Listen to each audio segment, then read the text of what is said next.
ನೀವೀಗ ಕೇಳುತ್ತಿದ್ದೀರಾ ಮಾಹಿತಿ ಖಜಾನೆಯ ಕಾರ್ಯಕ್ರಮಗಳನ್ನು. ಮಾಹಿತಿ ಖಜಾನೆ ಯೂಟ್ಯೂಬ್ ವಾಹಿನಿಗೆ ನನ್ನೆಲ್ಲ ಸನ್ಮಿತ್ರರಿಗೂ ಆತ್ಮೀಯವಾದ ಸ್ವಾಗತ. ಇಂದು ನಾವು ಮತ್ತೊಂದು ಉಪಯುಕ್ತ ಮಾಹಿತಿಯೊಂದಿಗೆ ಬಂದಿದ್ದೇವೆ. ಈ ವಿಡಿಯೋ ನಿಮಗೇನಾದರೂ ಇಷ್ಟವಾದಲ್ಲಿ ಲೈಕ್, ಶೇರ್, ಕಾಮೆಂಟ್ ಮಾಡಿ ಹಾಗೂ ಇನ್ನು ಹೆಚ್ಚು ಉಪಯುಕ್ತ ಮಾಹಿತಿಯನ್ನು ನಮ್ಮ ಯೂಟ್ಯೂಬ್ ವಾಹಿನಿಯಿಂದ ಏನಾದರೂ ನಿರೀಕ್ಷಿಸುತ್ತಿದ್ದೀರಾ? ನಿರೀಕ್ಷಿಸಿದಲ್ಲಿ ಬೆಲ್ ಐಕಾನ್ ಅನ್ನು ಕ್ಲಿಕ್ ಮಾಡುವುದರ ಮೂಲಕ ಸಬ್ಸ್ಕ್ರೈಬ್ ಆಗಿ.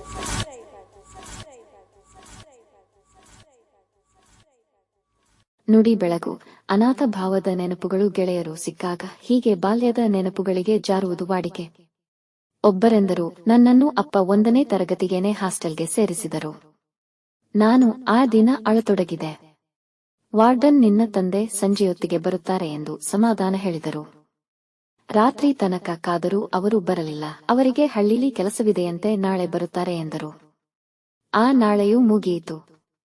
ಮುಂದಿನ ವಾರ ಎಂದರು. ನಂತರ ಅನೇಕ ವಾರಗಳು ಹೀಗೆ ಉರುಳಿದವು. ಕಾದು ಸುಸ್ತಾಗಿ ನಾನು ಆ ಜಾಗಕ್ಕೆ ಅನಿವಾರ್ಯವಾಗಿ ಒಗ್ಗತೊಡಗಿದ್ದೆ. ಮನೆಯ ನೆನಪು ತುಂಬಾ ಕಾಡಿಸುತ್ತಿತ್ತು. ಅಪ್ಪ ಅಮ್ಮ ಯಾಕೆ ನನ್ನ ಹೀಗೆ ಹೊರಗಟ್ಟಿದರು ಎಂದು ಸಿಟ್ಟು ಬರುತ್ತಿತ್ತು. ಅವರಿಗೆ ನನ್ನ ಮೇಲೆ ಪ್ರೀತಿ ಇಲ್ಲ ಎಂದು ಮನಸ್ಸು ಹೇಳುತ್ತಿತ್ತು. ನನ್ನ ಹಾಗೆಯೇ ಮನೆ ಬಿಟ್ಟು ಬಂದ ಜೊತೆಗಾರರ ಅಳಲು ಒಂದು ಬಗೆಯ ಸಮಾಧಾನ ಕೊಡುತ್ತಿತ್ತು. ಆ ದಿನ ಅಪ್ಪನಿಗೆ ನನ್ನ ಅಟ್ಟಿದ್ದು ಸರಿ ಎಂದು ಈಗ ಅನ್ನಿಸುತ್ತಿದೆ. ಹಳ್ಳಿಲಿ ಇದ್ದಿದ್ದರೆ ನಾನು ಈ ಮಟ್ಟಕ್ಕೆ ಓದಿ ಬೆಳೆದು ವೈದ್ಯನಾಗಲು ಸಾಧ್ಯವಿರಲಿಲ್ಲ. ನಮ್ಮೂರಲ್ಲೇ ಉಳಿದ ನನ್ನ ಊರಗೆಯವರು ರೈತಾಪಿಗಳಾದರು, ಕೂಲಿಯಾಳುಗಳಾದರು. ಬಸ್ಸೂ ಇಲ್ಲದ, ಶಾಲೆಯೂ ಇಲ್ಲದ, ದಾರಿಯೂ ಕಾಣದ ಆ ಕುಗ್ರಾಮದಿಂದ ನಾನು ಬರುವಾಗ ಅತ್ತಿದ್ದೆ. ಈಗ ಅದೇ ಹಳ್ಳಿಯ ಜನರನ್ನು ಹೋಗಿ ಕಂಡು ಮಾತಾಡುವಾಗ ಸಂತಸ ಎನಿಸುತ್ತೆ. ಅವರ ಆರೋಗ್ಯ ವಿಚಾರಿಸಿ ನನ್ನ ಕೈಲಾದ ಚಿಕಿತ್ಸೆ ಕೊಡುವುದು ತೃಪ್ತಿ ಎನಿಸುತ್ತದೆ. ನಮ್ಮೂರಿನ ಜನರ ಸೇವೆ ನೀನು ಮಾಡಬೇಕು ಎಂದು ಅಪ್ಪ ಹೇಳಿದ ಮಾತನ್ನು ಈಗಲೂ ನೆರವೇರಿಸುತ್ತಿದ್ದೇನೆ ಎಂದರು. ಮತ್ತೊಬ್ಬರು, ನಾನು ಹೆಣ್ಣು ಮಗಳಾದ ಕಾರಣ ಅಪ್ಪ ನೆಂಟರಿಷ್ಟರ ಮನೆಗಳಲ್ಲಿ ಬಿಟ್ಟರು. ಅವರಿಗೆ ಆಗ ಮಕ್ಕಳಿರಲಿಲ್ಲ. ಆಗ ನನ್ನ ಚೆನ್ನಾಗಿ ನೋಡಿಕೊಂಡರು.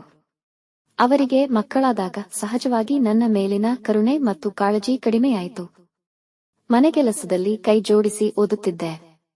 ಏನೋ ಒಂದು ಅನಾಥ ಭಾವ ಕಾಡುತ್ತಿತ್ತು. ಪ್ರೀತಿಯ ಕೊರತೆ ಕಾಡಿಸುತ್ತಿತ್ತು. ಮುಂದೆ ಮತ್ತೊಂದು ಸಂಬಂಧಿಕರ ಮನೆಯಲ್ಲಿ ಇದ್ದು ಓದು ಮುಂದುವರಿಸುವಾಗ ಅವರ ಮನೆಗೆ ಬರುವ ನೆಂಟರು ನನ್ನ ಕೆಲಸದಾಳಿನಂತೆ ಕಾಣುತ್ತಿದ್ದರು. ಒಂದು ಬಗೆಯ ಬಲವಂತದಲ್ಲೇ ಅವರು ನನಗೆ ಇರಲು ಜಾಗ ಕೊಟ್ಟಿದ್ದರು. ಅನೇಕ ಸಲ ಅವರ ಮಾತು, ವರ್ತನೆ ಹಿಂಸೆ ಎನಿಸುತ್ತಿತ್ತು. ಏನು ಹಿಂತಿರುಗಿ ಮಾತಾಡಲು ಸಾಧ್ಯವಿರಲಿಲ್ಲ. ಮೂಕಿಯಂತೆ ಇದ್ದುಬಿಟ್ಟೆ. ಆ ವಿಚಿತ್ರ ಸಂಕಷ್ಟಗಳು ನನ್ನ ಛಲವನ್ನು ಗಟ್ಟಿ ಮಾಡಿದವು. ಚೆನ್ನಾಗಿ ಓದಿ ಒಳ್ಳೆಯ ಕೆಲಸ ಪಡೆಯಬೇಕೆಂಬ ದೃಢತೆಯನ್ನು ಹುಟ್ಟಿಸಿದವು. ಈ ಕ್ಷಣಕ್ಕೂ ಅವೆಲ್ಲಾ ನೆನಪಾಗುತ್ತವೆ ಎಂದರು. ಮನೆ ತೊರೆದು ಅನ್ಯರ ಮನೆಗಳಲ್ಲಿ, ಹಾಸ್ಟೆಲ್ಗಳಲ್ಲಿ ಇದ್ದು ಓದಿದವರ ಅನುಭವಗಳು ಹೆಚ್ಚು ಕಡಿಮೆ ಹೀಗೆ ಇದ್ದೀತು. ಬಾಲ್ಯದಲ್ಲೇ ಮನೆಯ ಪ್ರೀತಿ ಕಳಕೊಂಡವರು ತಮ್ಮ ಬದುಕಿನ ಸಾಧನೆಯಲ್ಲಿ ಈಗ ಮುಂದಿರಬಹುದು. ಆದರೆ ಅಂದು ಸಿಗದೆ ಹೋದ ಅವ್ವ ಅಪ್ಪನ ಬೆಚ್ಚಗಿನ ಪ್ರೀತಿ, ಬಾಂಧವ್ಯ ನೆನೆದು ಈಗಲೂ ಭಾವುಕರಾಗುತ್ತಾರೆ. ಜಗದ ಪ್ರೀತಿ ಪ್ರೇಮದ ಸಣ್ಣ ಹನಿಗೂ ಜಾತಕ ಪಕ್ಷಿಯಂತೆ ಕಾಯುತ್ತಾರೆ.